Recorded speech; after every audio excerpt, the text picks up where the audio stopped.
क्या वाकई में ईरान ने भारतीय तेल टैंकर पर हमला किया है या इसके पीछे कोई बड़ी रणनीति छुपी है? हार्मोज की खाड़ी में बढ़ता तनाव अब पूरी दुनिया के लिए चिंता का कारण बन चुका है। दुनिया की सबसे अहम समुद्री राहों में से एक, जहां से लगभग 20% वैश्विक तेल सप्लाई गुजरती है। अगर यहां कुछ भी होता है तो उसका असर सीधे पूरी दुनिया की अर्थव्यवस्था पर पड़ता है। हाल ही में आई रिपोर्ट के मुताबिक इस क्षेत्र में एक भारतीय तेल टैंकर को निशाना बनाने की कोशिश की गई है।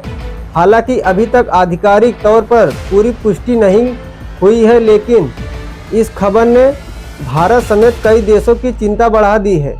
सवाल उठता है कि यह हमला जानबूझकर किया गया या फिर यह सिर्फ बढ़ते तनाव का एक हिस्सा है। इस पूरे मामले को समझने के लिए हमें क्षेत्र की मौजूदा स्थिति को देखना होगा।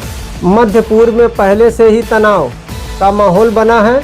ईरान और इजराइल के बीच लगातार टकराव की स्थिति बनी हुई है। ऐसे में हार्मोज जैसे संवेदनशील क्षेत्र में किसी भी तरह की घटना एक बड़े संकट का संकेत देती है। भारत के लिए यह मामला बेहद महत्वपूर्ण है, क्योंकि भारत अपनी ऊर्जा जरूरतों का बड़ा हिस्सा इसी रास्ते से आने वाले तेल पर निर्भर करता है।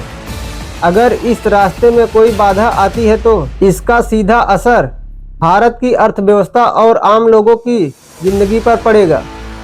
इस घटना के बाद भारत ने भी स्थिति को गंभीरता से लिया है। सरकार ने साफ किया है कि भारतीय जहाज़ों और नागरिकों की सुरक्षा सर्वप्रथम रहेगी। जरूरत पड़ने पर कड़े कदम उठाए जा सकते हैं। साथ ही अंतर्राष्ट्रीय स्तर पर भी इस मुद्दे पर नज़र रखी जा रही है।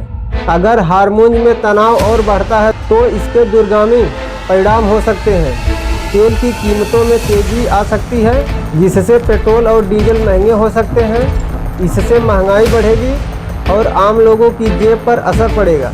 इसके अलावा वैश्विक व्यापार पर भी इसका असर देखने को मिल सकता है। अब सबसे बड़ा सवाल यह है कि क्या यह घटना आने वाले बड़े संकट की शुरुआत है या फिर समय रहते इसे नियंत्रित कर लिया जाएगा?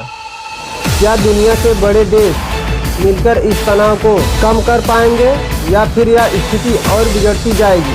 आने वाले दिनों में इस क्षेत्र में क्या होता है, इस पर पूरी दुनिया की नज़र टिकी हुई है, क्योंकि हार्मोज में होने वाली हर हलचल का असर कहीं ना कहीं हम सबकी ज़िंदगी पर जरूर पड़ता है।